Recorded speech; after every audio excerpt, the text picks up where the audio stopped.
Eastern Time. Revolution Radio, where information never sleeps. Let the magic rise. The opinions expressed on this radio station, its programs, and its website by the hosts, guests, and call-in listeners or chatters are solely the opinions of the original source who expressed them. They do not necessarily represent the opinions of Revolution Radio and freedomslips.com, its staff, or affiliates.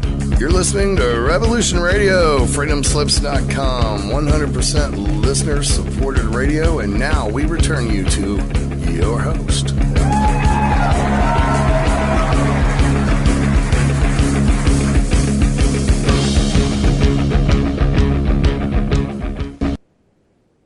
Hi, and welcome to this week's live broadcast of the Revelation Show with me, your host, Paul Stevenson, on this Monday, the 19th of September, on Revolution Radio at Freedom Slips. And we have a very special guest waiting in the wings. We have the one and only GERALD CELENTE with us. GERALD is the director of the Trends Research Institute and author of Trends Tracking, as well as the publisher of the Trends Journal, and is widely considered to be the top trends forecaster in the world. GERALD used to run political campaigns at Westchester County, New York. He was the assistant to the secretary of the New York State Senate and also taught American politics and campaign technology at St. John's University, among other things. GERALD, are you with us? I'm with you, Paul. How are you getting on, GERALD? How's things? Oh, wonderful. I just was in Denmark. I came back about a week ago, and a lovely place to visit. Very sophisticated. And, beautiful, and doing a lot of traveling, very busy. Right. Well, have you been, are you on a specific, is there a topical tour, or are you just presenting general geopolitics and the state of this wonderful world we live in? Well, the trip to Denmark was, my friend got married, so that was a fun trip. Yeah. But, I was staying in Copenhagen at the Admiral Hotel. And I'm looking at all these ships. I guess they were doing Nato exercises. And I laughed to myself, and these things are so obsolete in today's world and in today's technology. Piff, they're blown out of the ocean in a split second, and we're wasting all this money on it. And then watching all these guys get off with all their uniforms and all their medals. I was telling this to one of my friends, he's gay. And he said to me, GERALD, he said, all it is military drag. And that's all this is, man. Keep your medals to yourself. Oh, you followed a lot of orders and you got a lot of medals. I've had it with this military mindset that's just slaughtering the planet and robbing us of our money, killing people around the world. And, Paul, not a peep for peace. No, I know, and I remember from speaking to you the last time you were saying how much of a struggle it was to raise money for your Occupy Peace organization. Oh yeah, it's nearly at this point, we can't do it again this year.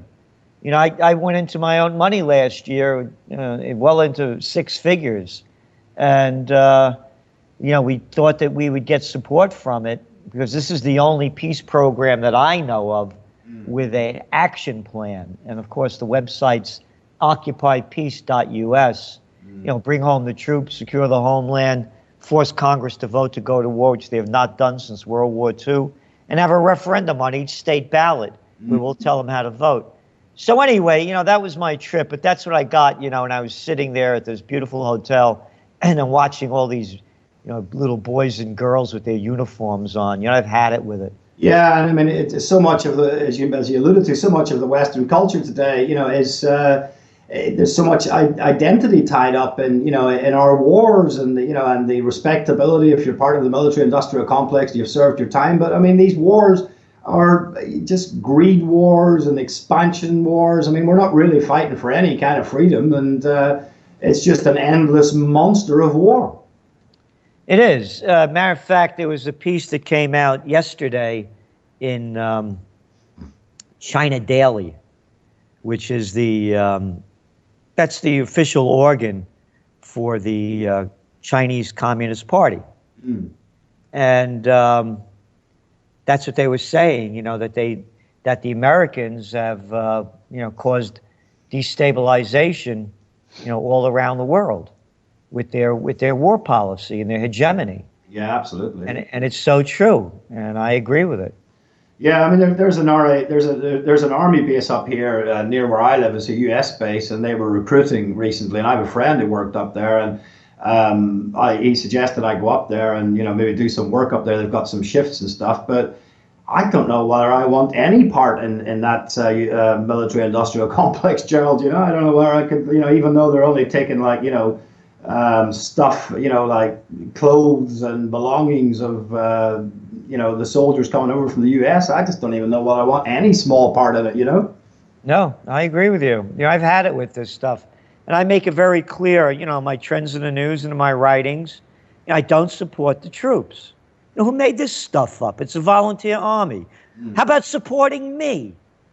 Yeah. I got to support them. That's your job. That's what you wanted to do. And you're not making me safe. You're making me less safe by going into foreign countries and slaughtering millions of people. And I'm sick of these politicians in Europe as well, all bemoaning the refugee crisis, and not one of these little slimers with a pair of cojones smaller than mothballs will say who caused the problem. Oh, it couldn't be because you bombed the hell out of Libya. No, that's not why they're leaving. No, it couldn't be because you killed over 400,000 people in Syria and bombed the place into oblivion. No, that's not why they're leaving. Oh, it can't be because you got a lot of Afghans and Iraqis that are leaving their country because you're bombing and occupying it. No, we're not going to talk about that because we're low-life little prostitutes, and they call themselves journalists. They're nothing but media whores. There's not a journalist among them.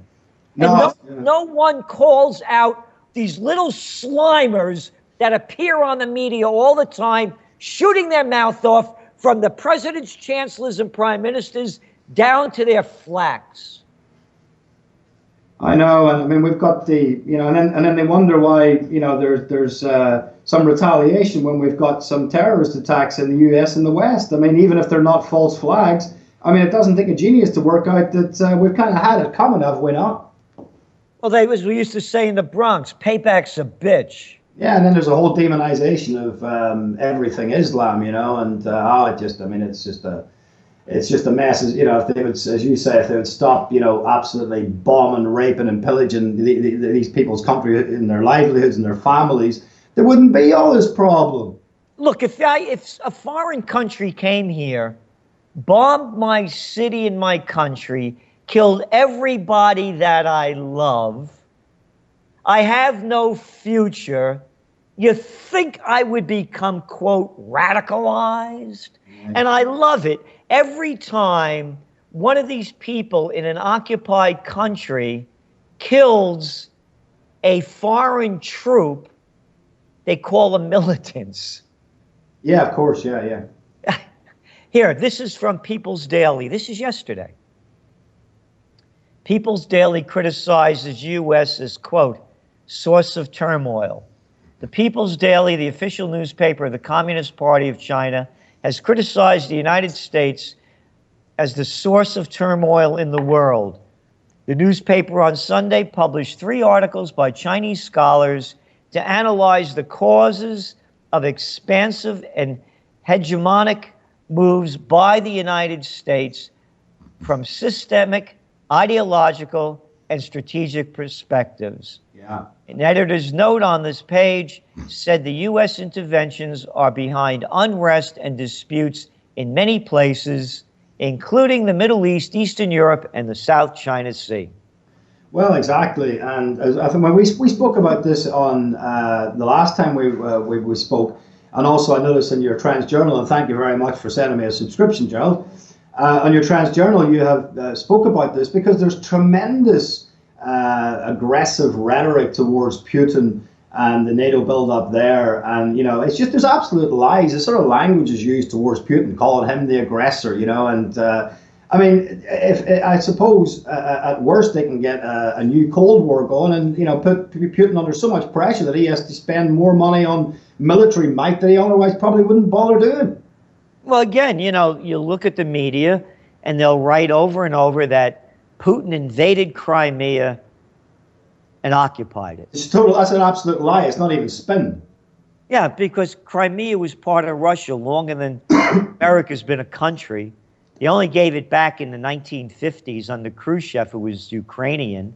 They've had their ports there, for hundreds of years, and they even made a deal with Ukraine to keep the port there. So they didn't invade it. They've been there. And they had a vote, and it was monitored by international observers, and 96% of the people voted to go with Russia rather than with Ukraine. Yeah, exactly. They didn't have any argument. It's not like it was a close thing. They voted overwhelmingly to be part of Russia. So the propaganda is disgusting. Look, they just came out with a Gallup poll in the States. The media is looked upon in America at its lowest level in history. Well, that's encouraging because at least people are seeing through it. I mean, as you know, there's only, I think, there are only 6 media companies who are running everything, and you got it. 6 companies own 90% of the media, and you could thank Slick Willie, Slimeball Clinton for that one. The deregulation of the Federal Communications Act in 1996. Yeah, and they've got control of it on the left and the right. It's just different types of bullshit coming out of each side. Yep. I know you're short of time, Gerald, and obviously, as I say, there's a lot in your Trends Journal and this whole issue of war. I know you're forecasting that the war drums are beaten. That's how I see it as well. But a week away from the first presidential, if you could call it that, debate, it's next Monday, I believe, the first presidential debate. You are still forecasting Trump. You said while Clinton and Trump swap leads in a season of volatile polls, we maintain our forecast that absent a wildcard event or self-imposed destruction, Trump, a proven reality show champion, will win the White House despite the wedge issues of gender, race, and creed that grab headlines. The bottom line among voters in the coming election is the bottom line. It's the economy. Stupid. Yep. And that, we see him winning. And again, do you see? Do you? Again, I just want to clear it up, as you said. Whether a wild card or he defeats himself, because he has that capability. So in the absence of a wild card and him destroying himself, we see him winning. Do you think Trump, I know he's touted among various alternative media shows as a real anti-establishment candidate. What is your view on him as anti-establishment? No, are you kidding? No, I won't. I'm not voting for either of them. Mm-hmm. They're both. This isn't a lesser of two evils. It's the greater of two. More. I can't use the word on your show, but it's the greater of what they are, and the crap comes out of it. Let's put it like that. And so. But do you think Trump will be an improvement on anything? Look at his track record. And this guy soaked the economy. There was just a story in yesterday's New York Times, all the tax breaks this guy's got. No, he plays the game. Another guy born on third base thought he had a home run. His father left 4 kids over $300 million. And he talks out of both sides of his mouth. One time, he's going to build a military budget so big, quote, nobody's going to mess with us. What am I, 6 years old? Who are you talking to? The United States with more money than the top 7 countries combined. And you look at his policy with Israel. We just gave Israel $38 billion for military. This is one of the richest countries around, and he wants to give them more. Well, this is what I was going to say, because I noticed Trump has been calling out everybody under the sun who's been taking advantage of the U.S., whether it's Saudi Arabia or Japan or NATO or whoever, but yet. Not a mention of Israel, who, in my opinion, are actually, bleeding the U.S. dry in so many ways. Why is he not mentioning Israel in this category of people who are taking advantage of the U.S.? Because he's a slime ball, all right? What else can I say? He's a disgusting, hypocritical slimer. Mm. And he's got a big voting bloc over there of Christian Zionists, which I think is an oxymoron that he has to appeal to, who believe that everything Israel does is... Well, his daughter's married to a Jewish guy. She converted. So that's part of it. Yeah. I make it clear, You know, no, don't anybody tries to throw this anti-Semitic crap on me. I get it all the time. Go ahead. Yeah, look, I mean, I make it clear. Well, the last 3 women I went out with were Jewish, you know, and at one point half my staff was. I got a load of Jewish friends, and they're all against, you know, what's going on in Israel and everything else. So I always make it really clear like this. I don't want to give my money to Italy, and I'm Italian descent. So if I don't want to give it to Italy, what makes you think I want to give it to Israel? Yeah. So just at the beginning and the end of the story. I want my money staying in America. I don't work to give my money to Israel. I don't break my back day in and day out to pay taxes so they could steal my money and give it to who they want. Yeah, and commit genocide in Palestine. Yeah. You know, so I don't want any part of it. It's an apartheid state. It's not my kind of trip. No, it's not my kind of trip either. But again, I think this is part of the brainwashing. And there's almost a complete blackout in the media there, and everything that Israel does is just, you know, wonderful, and we need to support them come what may. And I noticed that Trump, you know, on that issue, he initially said he was neutral with the Israeli-Palestine conflict, and then, you know, now it's the rhetoric of, you know, we're right behind Israel. And that really put me off the guy, you know. But yep, he's a reality show champion. Mm-hmm. And that's the end of it, you know? He's a reality show. We own the trademark presidential reality show. Yeah, that's what it is, yeah. You know, we got it before he got into the race. Obama was the reality show champion. When he was running in 2007, he was behind Clinton. Oprah Winfrey never, ever supported a candidate. She came out for Obama, took him under her wing, and turned her into a Harpo production, a teleprompted fraud. Lied his way into office, and he's lying his way out. And I've been on Oprah twice. I've been on everybody. I have every major news show, morning news, evening news, and nobody ran a show like Oprah. She didn't become the queen of TV for nothing. So what I'm saying is all this is a reality show. Yeah. And that's why Trump, we believe, is going to win.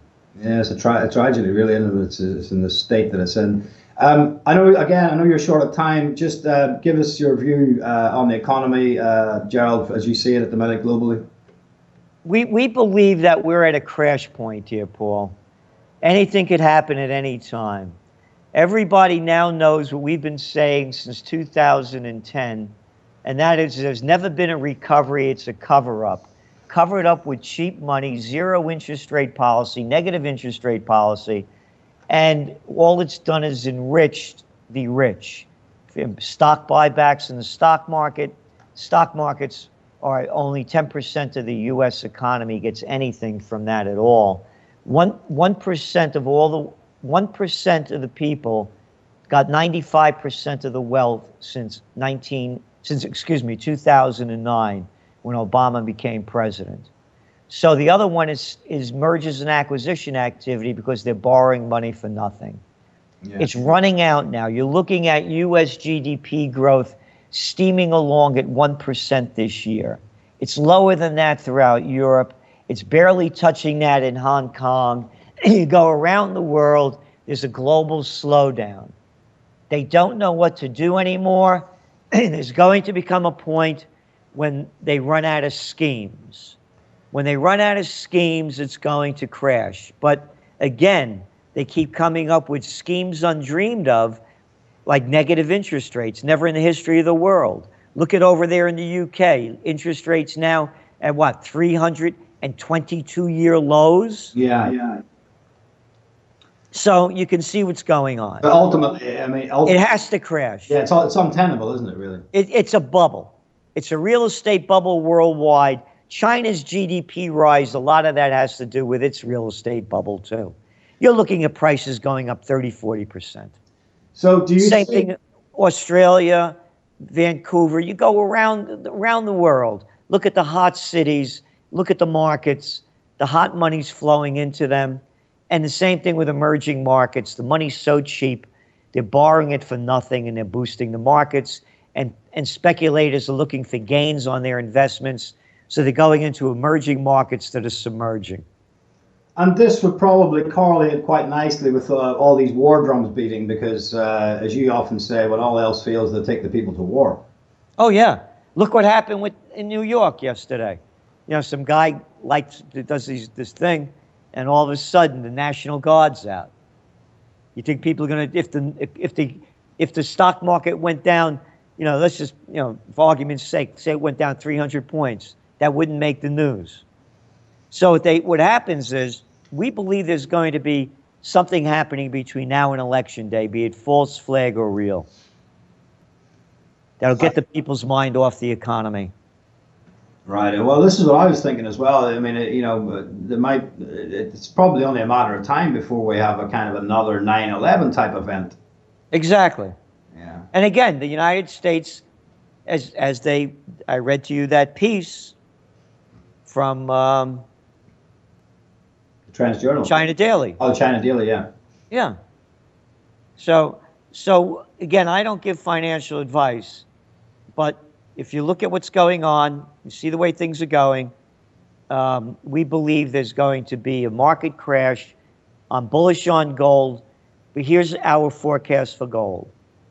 As we speak, gold is around $320 an ounce, around that range. How much is it at the minute? I'm sorry, 1,320. I was going to say. I left the one off it. $1,320. Yeah.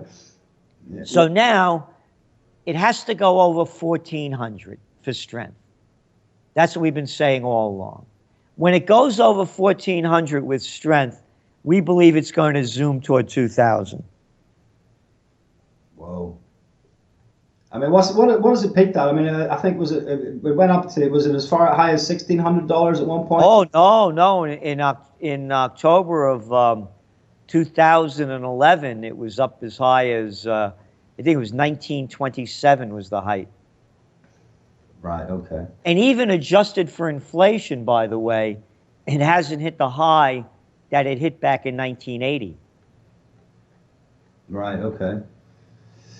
Yeah, well, I wish I'd have bought some gold about 10 years ago before but at the time I didn't really know anything about this sort of stuff. I was still living in blissful ignorance of it all, Gerald. But anyway, is there anything else you want to talk about quickly? Because as I say, I know you're on a bit of a time schedule today. Well, you know, staying with the economy, it's very important that people tune in, because it's more than just the economy. You look, for instance, at oil prices. And, you know, we're looking at, you know, they're selling in, you know, it's about $46 a barrel for Brent crude. I'm mentioning this because it all ties into, our system is called globalnomic, making connections between different fields.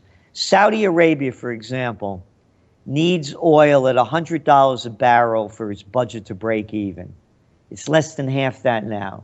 And they're waging war throughout the Middle East.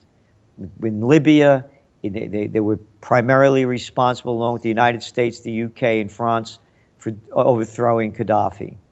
In Syria, they're the major push behind it. They're bombing Yemen virtually every day. Obama has sold Saudis more military equipment and ammunition, bombs, than any American president. And what I'm saying is, they're creating turmoil throughout the Middle East as their economy is declining. Now take a trip over to Nigeria, the most populated country in Africa. Same thing there. They have their economy is built on oil. You go to Angola, you go to Ghana, all these resource-rich countries, Venezuela, Brazil. You go around the world, whether it's copper, iron ore, or oil, and you look at what's going on, it's going to have geopolitical effects, beginning with first civil unrest at home, spreading regionally, and then globally. So watch out what's going on. As I keep recommending to people, stay on top of the news, but the real news, go to more alternative media to see what's going on. Read between the lines and stay in touch, because this is a very critical period we're at right now.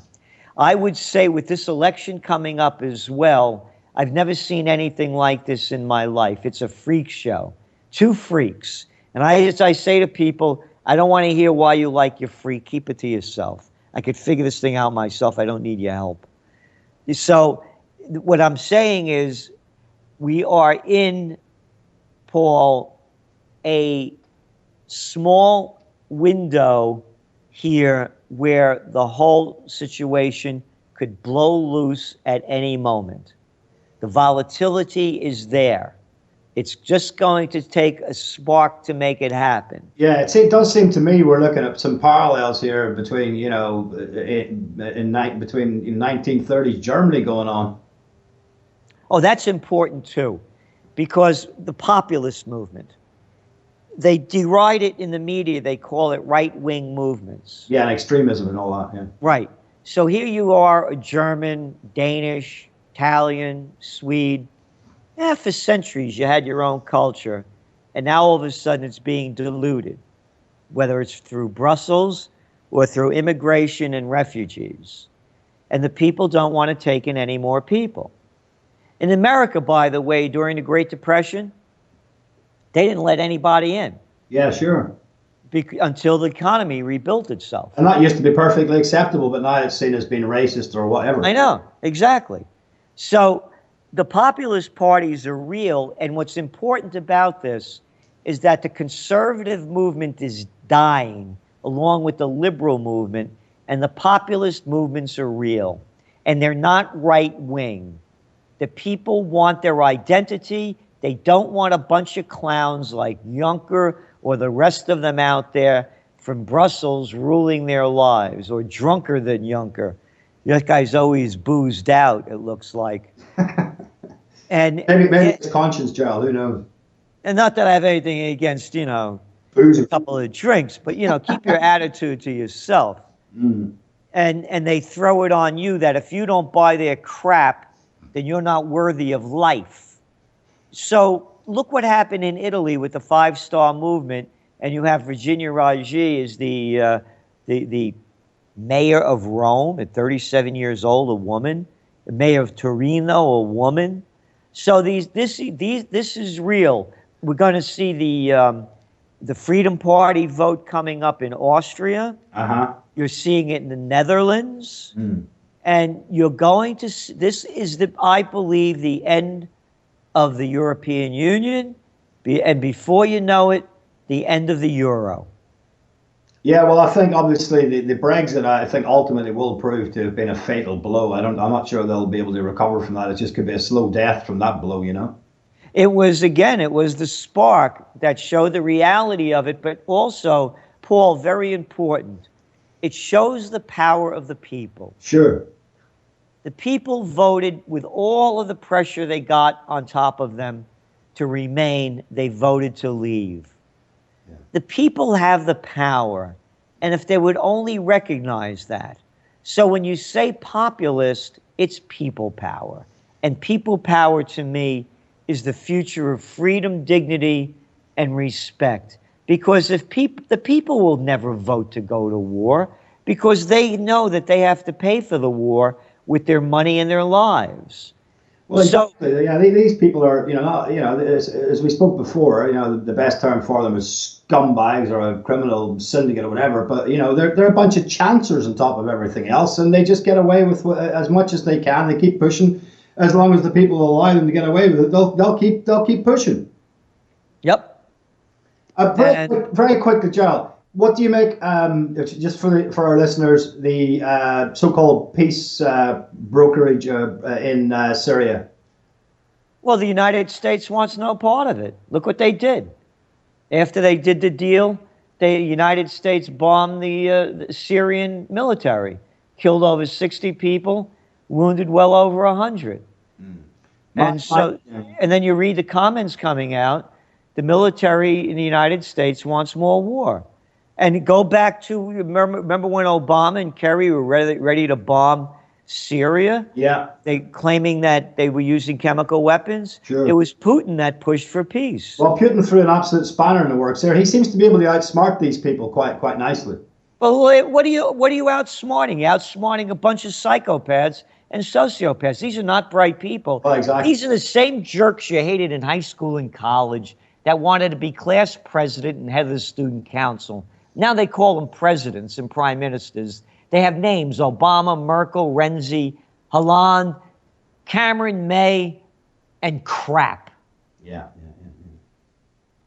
Just deception and dirty money and lack of character causing their rise to the top. And look what happened when they didn't roll out the red carpet for Obama in China because of the mix-up. They made a big deal out of it. Who made up this garbage that El Presidente of Los Estados Unidos, the Banana Republic, needs a red carpet? You're supposed to be a servant to the people. Capisce? What are the people saluting all these little jerks? Red carpets, trumpets, all the guys in military drag saluting them with these uniforms from 200 years ago. Grow up. Well, that's it, because it's just about, there's barely any adults and grown-ups in these high echelons of government. And as you say, it's just, the whole thing's just a joke. And as your friend said, it's like what do you call it, a drag? Military drag. Military drag, yeah. That's all they are. My gay friend told me this, Patrick. Yeah. I'm complaining about, he said, it's just military drag, man. Yeah. Okay. Thank you, Paul. All right, Joe. Thanks for coming on, and take care. And we'll just give out your website again. Trendsresearch.com, trendsresearch.com. Our other website is occupypeace.us, because it's only about us. Right. And the other thing is that anybody wants to subscribe to the Trends Journal, there's a discount request page there if you can't afford the full price, which is only $99 a year.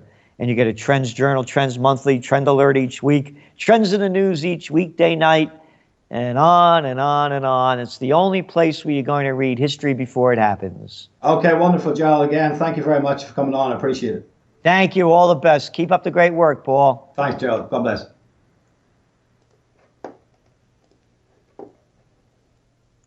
So there goes GERALD CELENTE. GERALD, very forthright, and GERALD's understandably very, very popular in alternative circles, but he's also, GERALD has also appeared on, obviously he's been on Alex Jones a lot, Coast to Coast AM, he's been on Daily Voice News, Russia Today, the Kaiser Report, and as I say, he's very popular because he's very forthright, and he's got a very good heart, and his heart is always trying to, alert people to what's going on in this corrupt world, and he's promoting peace. And his Trends Journal, he's very kindly given me a subscription to it, and it is packed full of really important and pertinent information and trends. I would recommend it to anyone. There's a lot in there. And I just want to expand a little bit. He was short of time today. Normally speak to him for about an hour, but he's got a busy schedule. And we touched on this whole issue of this relentless and just endless war machine. And GERALD has a big piece in the Trends Journal this week, or in his summer Trends Journal about that. It's called The Last War. The Telling Truth, No Place for Peace in the World Stage, and just read a little bit out. It goes, 2016 forecast. With each passing day, this is from the Trends Journal, the drums of war beat louder and the list of countries joining the march to war grows longer. If trend lines drawn since the war on terror launched by US President George W. Bush following 9/11 are not reversed, World War III will not only be a top trend of 2016, it may be the last World War. In 2011, under the guise of the humanitarian mission, the US President Barack Obama and his allies launched a war that overthrew Libyan leader Gaddafi, leaving what was once the most prosperous nation in Africa in ruin, chaos and despair, a breeding ground for terrorists. Following Libya, Obama and his coalition launched another humanitarian mission. This is what they do all the time. It's always humanitarian missions. This is the front to overthrow Bashar al-Assad, the president of Syria, another sovereign nation like the rest of them. Although Assad remains in office, Syria has been destroyed by so-called moderate rebels, armed and funded by the US and its allies. And this is the whole joke of it. These so-called moderate rebels, freedom fighters, they're nothing more than mercenaries, Western-backed, Western-funded, Western-armed mercenary groups, just, creating an absolute wrecking ball in Syria, a sovereign nation, and then through the propaganda media tell us that it's all in the name of removing yet another big bad tyrant. The US is the only real tyrant. These US expansion wars I've broken down, I believe that Zionism controls the US military foreign policy.